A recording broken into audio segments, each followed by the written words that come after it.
Good morning, everyone. Morning. My name is Andy Maeda, and I would like to thank you for attending this morning's Dharma service. We will begin this service with a moment of quiet sitting. Reverend C.J. Dunford will strike the bell, and we will sit for 1 or 2 minutes to quiet our minds and prepare to hear the Dharma. Then they will strike the bell again, and we will continue with the service.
Namo Amida Butsu. Namo Amida Butsu. Namo Amida Butsu. Namanda Butsu. Namanda Butsu. Namanda Namanda Namanda Namanda Namanda Namanda.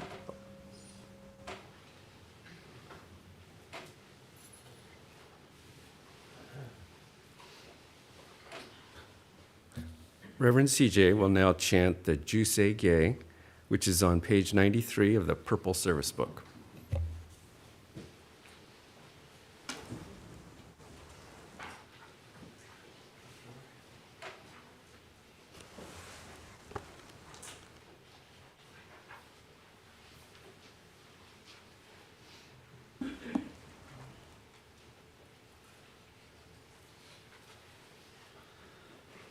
Jusei Ge comes from the larger sutra of immeasurable life. In that sutra, Bodhisattva Dharmakara, who becomes Amida Buddha, declares to the Buddha Lokeshvara Raja their intention to become a Buddha. The 3 sacred vows refer to Dharmakara's pledge to 1. Establish the most incomparable vow in the world. 2. To become a great provider and save the poor and suffering. And 3. To attain Buddhahood and have the name heard throughout the 10 quarters of the universe.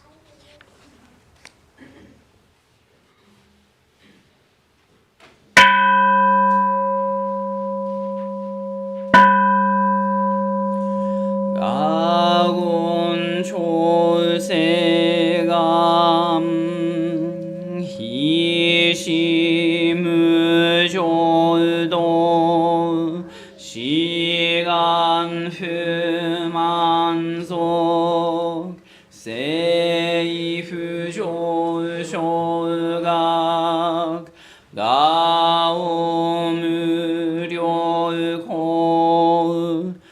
의의大世主不在庶民具政府上昇学が市上仏道妙小長寺法空教未所門政府上昇学利欲人少年上映主本業しぐ無上道一生天人し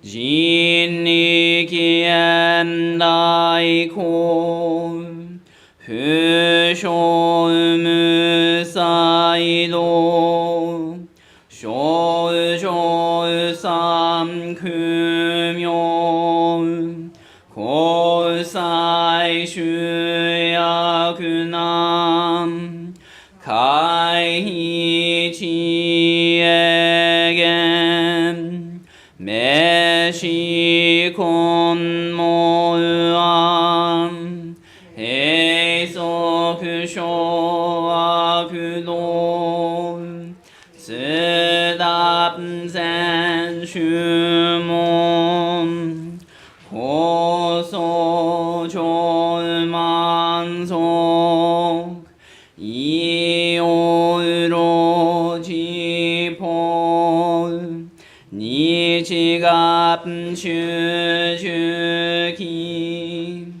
天候音普賢一種解放像公正空読法上陽大集中説法ししく供養一切部具足主徳本元年十条万徳意三害を女仏無下地津田未不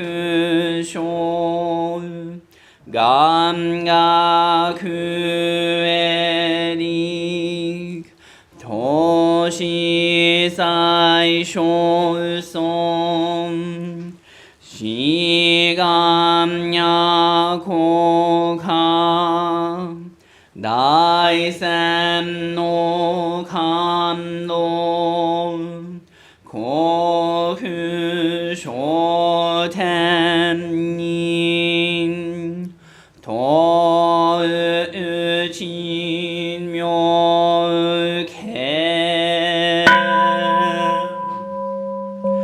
なまんだぶなまんだぶなまんだぶなまんだぶなまんだぶなまんだぶ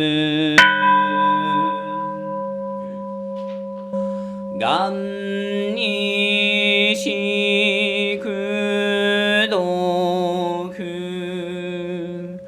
平等性祭道本菩 이신 오의조흠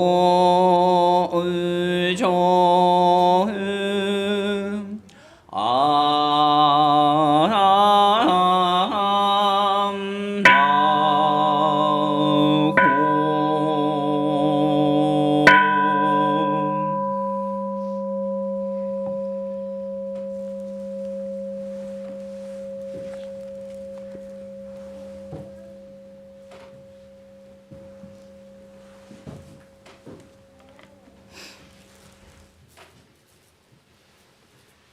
Namanda, it's Namanda, it's Namanda, it's Namanda, it's Namanda, it's Namanda, Namanda, Namanda.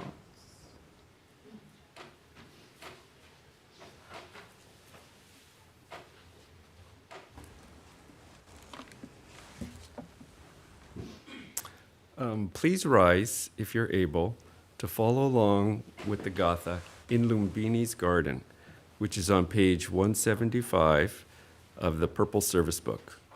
Please remain standing for the reading of the Three Treasures 1 thereafter.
I will now recite Three Treasures 1 on page 8 of the Purple Service Book.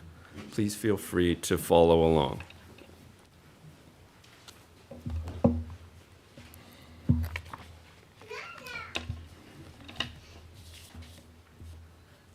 Three Treasures 1. Hard it is to be born into human life. Now we are living it. Difficult it is to hear the teachings of the Blessed One. Now we hear it. If we do not realize the truth in this life, when will it be realized? Let us reverently take refuge in the three treasures of the truth. I take refuge in the Buddha. May we absorb ourselves in the principle of the way to enlightenment and awaken in ourselves the Supreme Being. I take refuge in the Dharma. May we be submerged in the depths of the doctrine and gain wisdom as deep as the ocean. I take refuge in the Sangha. May we live in harmony in the great assembly as disciples of Buddha and be freed from all hindrances, becoming units of true accord in the life of harmony, in a spirit of universal oneness, freed from the bondage of selfishness. Even through myriad ages of kalpas, hard it is to hear such an excellent, profound, and wonderful doctrine. Now we are able to hear and receive it. Let us thoroughly understand the true meaning of Tathagata's teaching.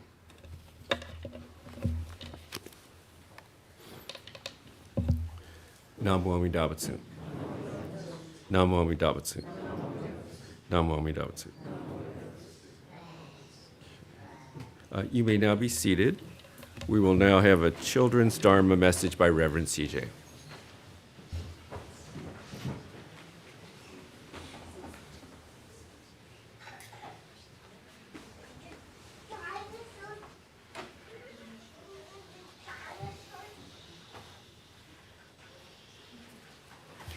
Please put your hands together as we say the name of the Buddha. Namo Amida Butsu. Namo Amida Butsu. Namo Amida Butsu. Namanda Butsu. Namanda Butsu. Namanda Butsu. Namanda. Good morning, everyone. This morning, I have a fun book to share with you. But first, I want to talk about Buddha Dharma. And today, the theme is courage. This month's theme has been the life and teachings of our founder, Venerable Shinran Shonin. Does anyone know what courage means? Bravery. No fear. No fear. Facing your fear, feeling fear and doing it anyway. Ooh, facing your fear and doing it anyway. And strength and adversity. Ooh, those are all really good definitions. Thank you. Yes. And so I think many of us may know the life of the story of Venerable Shinran, but one important thing that happened to him when he left the mountain and started following his teacher Honen or Genku is that the government and the Buddhist institutions of the day had him exiled. And Honen was also exiled, and so were many of his followers, and 2 of them were executed by the government. And so during this time, when Shinran was sent sort of to the countryside, he lived in an area where his wife's family was wealthy and owned a lot of land, and so he was pretty well taken care of. But he was removed from the libraries and all of the places that he spent a lot of his time, so he wasn't able to be in the monastery or with a lot of his teachers and his other Buddhist friends. So he spent a lot of time among the regular people. And during this time, he had to be courageous. He had to be strong because he felt alone. He wasn't able to connect with all of his friends in the ways that he used to. And so eventually he was able to come back to Kyoto and do more research and write and share the Buddha Dharma there. But I think during all of this time, Venerable Shinran had to be very courageous and live his life as he saw fit. He called himself neither a monk nor a lay person. So in many ways, he felt sort of in between.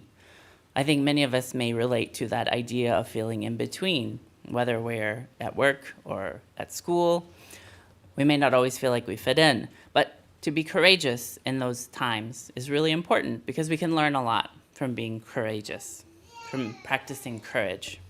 And so I have a book that I want to share. I really like Dungeons and Dragons and fantasy like Tolkien, Lord of the Rings. And so this book is called Night Owl. And it's sort of set in a fantasy world where there are dragons and knights. So let me share this book with you.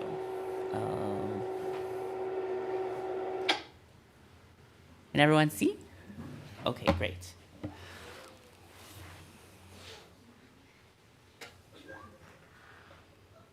Does everyone see the the owl? So there's a pun here. Nighttime, or a knight, like a knight in shining armor. Night Owl, by Christopher Denise. Here's the little owl, studying, reading. I think they might be a fan of knights.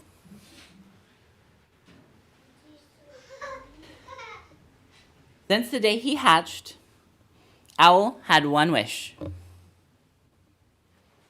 to be a knight. Look how little that owl is. Those knights are so big. And yet, he wanted to be a knight. Every morning, before he drifted off to sleep, he imagined himself as a real knight. He would be brave, he would be clever, and he would have many friends. It was just a dream until one day. Knights began disappearing from the castle. So Owl applied to night school. And to everyone's surprise, he was accepted. Owl was an excellent student, but he had a tough time with a sword. Even the smallest shield was a problem. Look how he's squished by the shield. And he had a habit of nodding off during the day. You all know that owls like to sleep during the day and they're up at night. That's why they have such big eyes, so they can see. Night school was hard, but Owl worked and worked. He graduated with honor, as all knights do. Look how tiny. Owl was assigned to the night watch. He was very good at his job. The other knights usually fell asleep during the long night watch. But Owl didn't mind. All alone on the castle wall, he finally felt like a real knight. Until late one evening, it was very dark and very, very quiet when Owl heard a strange sound. Whoosh. It sounded like a huge bird flapping its wings. Ooh, Owl called. He heard the sound again. Whoosh, whoosh, whoosh, whoosh. Ooh, ooh, he called. Whoosh. Ooh, ooh, ooh, ooh, Owl called. Who, me? Said a deep voice. Who, you? Said Owl. I am a hungry dragon, said the dragon. Owl was very afraid. But because he was now a real knight, and knights are brave, he puffed out his feathers and said, I am Owl, and I am a knight of the night watch. You don't look like a knight, said the dragon. You look like a midnight snack. Owl's feathers trembled. But because he was a real knight, and knights are clever, he said, You don't want me. I'm too small, barely even a mouthful. A mouthful is enough, snarled the dragon. I'm all feathers and fluff, said the owl. A great dragon like you needs something tastier and more filling. How about pizza instead? Who likes pizza? We had really good pizza last week. Thank you, Dharma School. It turned out that the dragon loved pizza. They talked about how each of them had hatched from eggs, how much they liked the night, and how flying was hard to explain to someone who had never done it before. They really had a lot in common. The following week, not a single night disappeared, or the week after that. And every night, Owl patrolled the walls. It was very dark and very, very quiet, but Owl didn't mind because he was brave, he was clever, and he had many friends. There's baby dragons. Look at that. We're all hanging out, eating pizza by the fire. That sounds nice, right? That's the end of the story.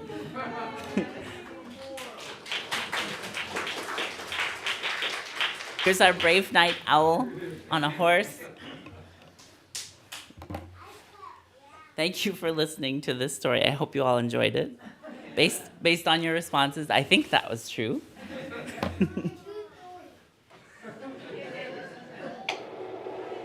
I don't know if we talk about it too much, but as Buddhists, it's really important for us to be brave, for us to have courage. Because Buddhism teaches us that the way we think all the time is inverted. That we're always thinking about ourselves when we need to be thinking about our relationships with others.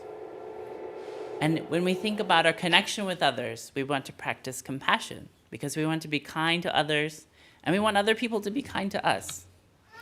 And when we do that, we might learn something about other people who look different from us. We might find out that they're a lot more similar to us than we think, just like Owl and the Dragon. And maybe just like Shinran when he was sent to live in the countryside. Having lived in the monastery all of his life, maybe he thought that he was very different from people in the countryside. But I believe that when he was exiled in Echigo, in the countryside, he found out that he had a lot of things in common with other people. And that's why sharing Buddhism with other people was really important to him throughout his life. He wanted everyone to experience the wisdom and compassion of the Buddha. Thank you for listening to my story and for my Dharma talk. Please join me in Gassho as we say the name of the Buddha. Namo Amida Butsu. Namo Amida Butsu. Namo Amida Butsu. Namo Amida Butsu. Namo Amida Butsu. Namo Amida Butsu.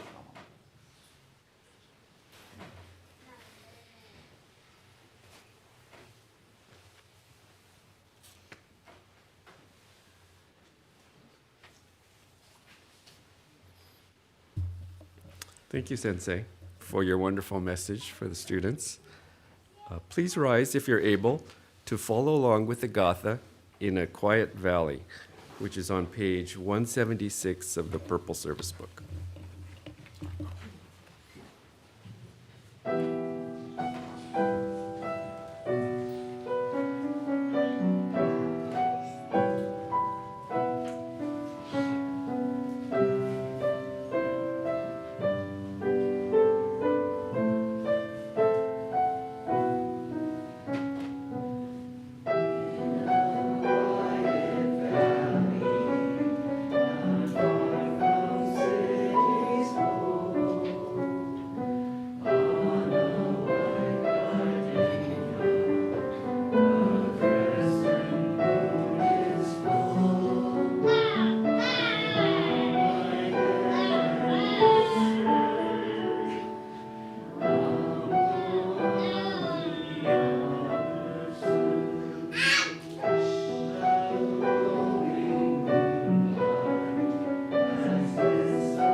You may now be seated.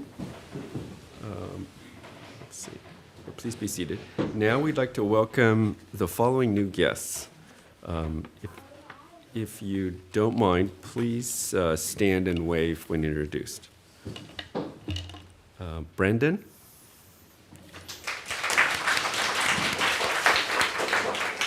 Kimberly.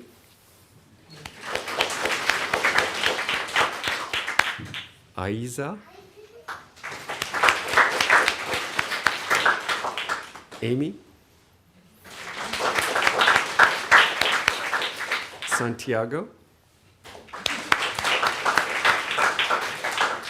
Jenny?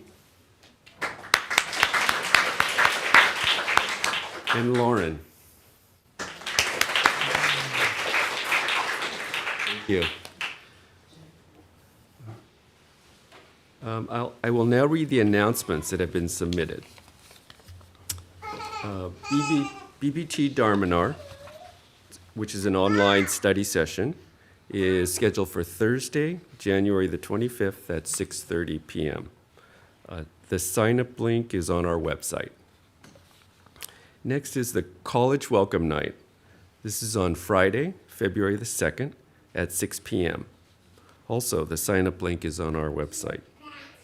Volunteers are needed for the event to help prepare food.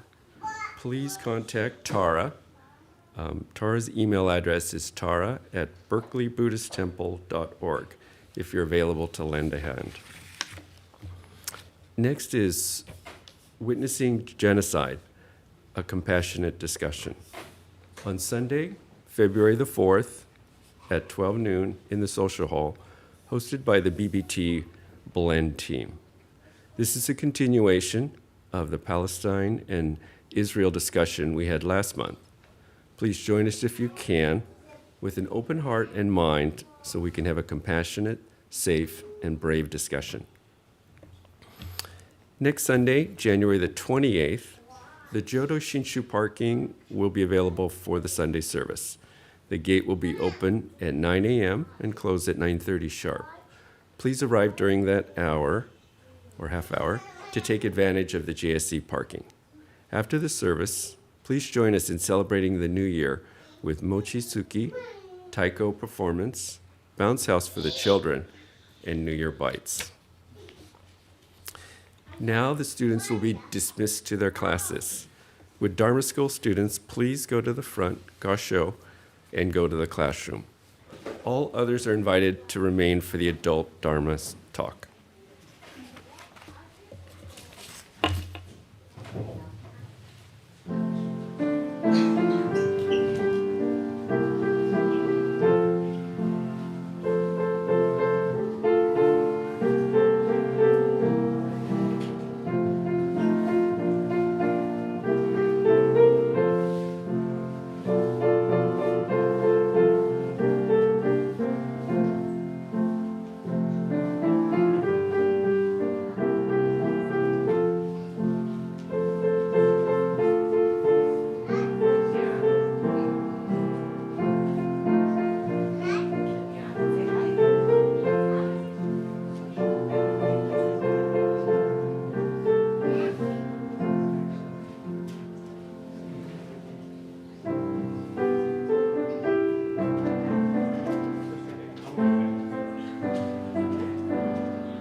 We will now have a Dharma talk by Reverend CJ.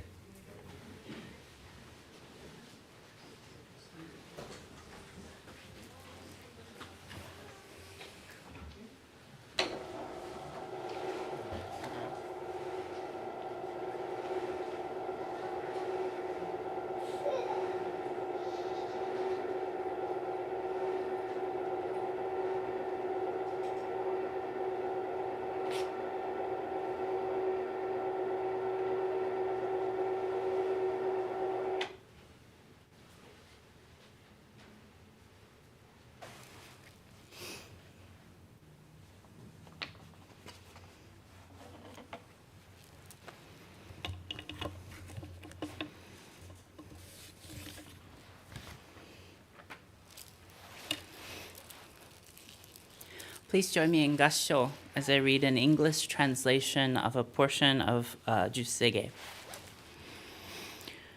For the sake of all beings, I will open the Dharma store and universally bestow its treasure of virtue upon them. Among the multitudes of beings, I will always preach the Dharma with a lion's roar. Ishu kai hozo, koseku doku ho, jo-o daishu chu, seppo shishiku. Namo Amida Butsu, Namo Amida Butsu, Namo Amida Butsu, Namo Amida Butsu, Namo Amida Butsu, Namo Amida Butsu, Namo Amida Butsu. This passage for today's Gosandai is part of the Jusege, the portion of the larger sutra where Bodhisattva Dharmakara, or Amida Buddha, establishes their 3 sacred vows, which refer to Dharmakara's pledge to 1, establish the most incomparable vow in the world, 2, to become a great provider and save the poor and the suffering, and 3, to attain Buddhahood and have the name Namo Amida Butsu, heard throughout the 10 quarters of the universe. I recall the power that this particular passage had on me nearly 10 years ago when I first started attending service at the Berkeley Buddhist Temple. And that message of universality and courage still speaks to me deeply today. We often chant Jusege in our temples because it contains succinctly a deep expression of our teachings. And today, I chose to talk about this excerpt from Jusege because I wanted to talk about the importance of 2 very important concepts in our teachings of Jodo Shinshu. That is universality and courage. Universality is defined as the quality of being true in or appropriate for all situations. In our tradition of Jodo Shinshu, Hongan, literally translated as primal vow, because the first character, hon, means main, primary, or origin, and in other contexts it means book. As Japanese is a high context language, which means that the meaning of the words often depends on the Chinese character used and the situation of the sentence. Gang is often translated as petition, request, vow, wish, or hope. In our tradition, Hongan comes from the origin story of Amida Buddha and is that Buddha's promise or wish that their vow liberate all beings, no matter how evil or good, wise or foolish, poor or rich, healthy or sick that they may be. One of the reasons that we gather at temple is to express our gratitude for this wish for universal liberation. However, another translation of Hongan is universal promise. This translation is an interpretation of Hongan based on our teachings that make the definition a bit more clear, and it speaks to the Buddha's non-discriminative wisdom to free everyone. This promise is not one just for Buddhists or for those who come to temple every Sunday. No, it is the promise of liberation that is true and appropriate in all situations. The universal nature of Hongan is expressed in the passage we're considering today, and when we gather to learn the Buddha Dharma to pursue freedom together. For the sake of all beings, I will open the Dharma store and universally bestow its treasure of virtue upon them. This is the universal promise of the Buddha, to share the wisdom and the virtue of the Buddha Dharma, of the teachings, so that we all may be free. The wisdom of Buddha Dharma is truly universal, as it is always true, no matter what our circumstances. We are all interconnected. Everything we do affects our lives and others. When we experience discomfort and harm ourselves and others, it is due to our self-centeredness. It doesn't matter if we're Christians, Jews, Muslims, or whether we believe in God and many deities, the rules, the laws of truth is always true. These other religious traditions may have their own perspectives on interdependence and karma, but no one is able to refute the truth of Buddha Dharma. These laws are always true, and thus Buddha Dharma is universal. And so we gather here to learn this truth and to unlearn our self-centeredness in community. To have this opportunity is truly a treasure. Our learning, growth, and change, instigated by more deeply understanding Buddha Dharma, does not stop when we leave the temple, though. That would be far too easy. We have the opportunity to encounter Buddha Dharma in every waking moment of our lives, from arguments to tender moments with loved ones, to the tedium of our jobs and everyday life. But we must pay attention and critically examine whether we are truly living in accordance with the teachings. It is for this reason that we need courage. Courage is defined as strength in the face of oppression, pain, and/or grief. And I would expand that definition to include strength in the face of uncertainty and discomfort. To closely examine our own lives, looking into our self-centeredness and carelessness in our relationships requires a great deal of courage. It's quite easy and cowardly to think that we are always right and that others must change, or to put ourselves down constantly and feel like we just have to be like someone we admire or look up to. It requires a great deal of courage to look deeply into our karmic circumstances, to understand what causes and conditions have led us to not live in accord with the Buddha Dharma. It requires a great deal of courage to examine both our relationships with others and to work through conflict and find compassion for both ourselves and for others. Pure Land Master Daocho quotes Bodhisattva Nagarjuna in considering how we learn, study, and internalize the Buddha Dharma and saying, hearers of the Buddha Dharma should deeply be attentive, as if seeking to quench their thirst. They should single-mindedly ponder on the meanings of its words, rejoice at hearing the Dharma, and respond to it with sorrow and joy. Expound the Dharma to such people. If we read between the lines in this passage, we find that those who truly hear the Buddha Dharma are careful, being deeply attentive, carefully considering its meaning, expressing joy and gratitude for the opportunity to encounter the Buddha Dharma. What I believe is also implied here is a great deal of courage, because when we deeply study the Buddha Dharma, we respond with both sorrow and joy.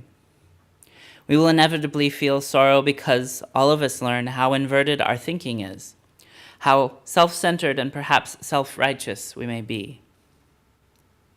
However, we may also respond with joy at both the chance to encounter the teachings and enjoy in encountering the universal promise of our liberation. Another act of courage that is expressed in the universal promise of Buddha is in sharing the Buddha Dharma with others. The passage from Jusege states, "Among the multitudes of beings, I will always preach the Dharma with a lion's roar." Our founder, Venerable Shinran, understood that we are all limited by our obscuring passions. Our greed, jealousy, and self-centeredness is something that each of us must carefully examine, not only just as individuals, but in community. Most of us, even though our teachings reveal that limitedness, we go through our daily lives blissfully unaware to these obscuring passions. However, to be given the clarity of understanding that this limitedness gets in the way of our liberation, and not to share that wisdom with others is a form of self-centeredness. If I'm honest, chanting this passage about preaching the Dharma with a lion's roar clarified my own desire to be a Buddhist teacher. Throughout my life, I've experienced and witnessed many occurrences of pain and suffering brought about not only by my selfishness and self-centeredness and discrimination, but also that of others. And ever since I was 19, activism and social justice have been an important part of my life. My karma has led me to pursue teaching and ministry today, and so I aspire to preach the Dharma with the fierce courage of a lion's roar. Each of us here today has their own karma, and so we may display courage in sharing the Buddha Dharma differently. However, this is part of our path in following the Buddha way. Some of us may be teachers, and so we can share the teachings directly. Others of us may have careers where we do not have that opportunity, but all of us can courageously embrace sharing the Buddha Dharma through our actions and through our words, even if not directly mentioning the words of Buddha. It is said that actions speak louder than words, and so our behavior is just as important when it comes to sharing the Buddha Dharma with the world. We can have the courage to be kind. We can have the courage to work through conflict with love. We can have the courage to call out injustice and hold ourselves and others accountable for harm. Very importantly, not just here at Temple, but out in the world, where our bosses may take advantage of us and coworkers, and our governments engage in unconscionable wars against innocent people. I shared this passage last week, and it comes from the postscript of our founder, Venerable Shinran's Kyogyo Shinsho. He says that scholars of the Chinese classics in the capital are confused about the practices and wholly unable to differentiate right and wrong paths. Thus, scholar monks of Kofukuji presented a petition to the retired emperor on the first part of the second month, 1207. The emperor and his ministers, acting against the Dharma and violating human rectitude, became enraged and embittered. As a result, Master Genku, or Honen, the eminent founder, who has enabled the true essence of the Pure Land Way to spread vigorously, and a number of his followers, without receiving any deliberation of their alleged crimes, were summarily sentenced to death, or were dispossessed of their monkhood, given secular names, and consigned to distant banishment. I was among the latter, hence I am now neither a monk nor one of worldly life. In this passage, Shinran takes great courage to critique the Buddhist institution when he refers to the scholars of the Chinese classics and the emperor. This is an action that could have resulted in his own death, but he chose to issue this statement. And throughout history, this statement has been treated in different ways by the Japanese government. During World War II, it was edited out of Shinran's works because the government didn't want people to criticize them and their wars in Asia and the South Pacific. I share this today because we all have a responsibility to speak up when there's injustice in the world. Being a Buddhist and seeing the world for what it truly is requires courage. I know that in the history of the Buddhist churches of America and the history of this temple, many Japanese Americans have been treated unfairly by a racist country where many of you and your ancestors were sent away to internment. And because of your courage, I'm here today and able to learn the Buddha Dharma. All of us are here today to be able to learn the Buddha Dharma. Generation after generation, we are called to action, to speak out against injustice. It doesn't look the same for each of us. We all have our own roles to play. But today around the world, our government is leading wars, unjust wars, against innocent people. And as Buddhists, it's our responsibility to see the sins and the evils of the world and how we are complicit within those things. Shinran said, in those who have long said the Nembutsu, They're signs of rejecting the evils of the world in their hearts and rejecting the evils in the world itself. To do so requires a lot of courage, and I hope that we can all be courageous as Buddhists together.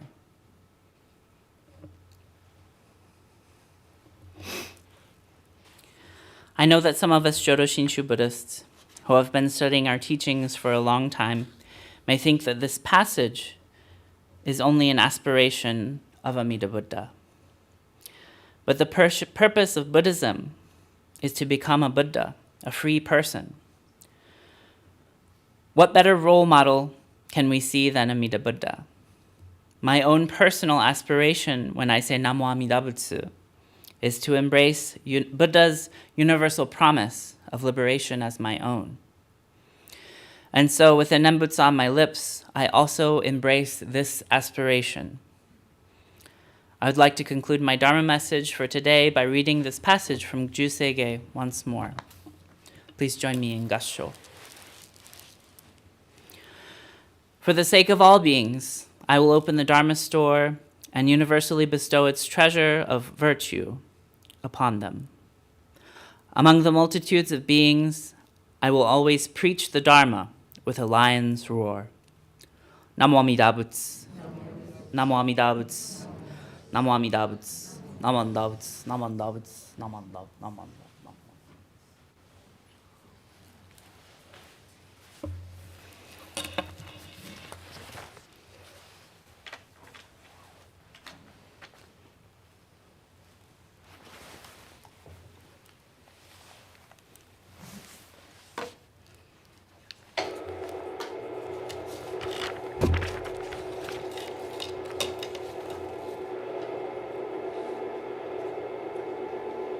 That will conclude our service for today.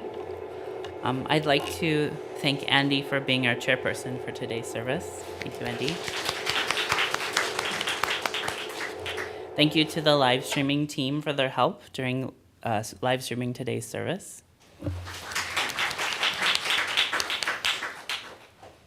Thank you to Sarah for the music and playing our gathas so beautifully. And thank you to the January Toban for preparing refreshments.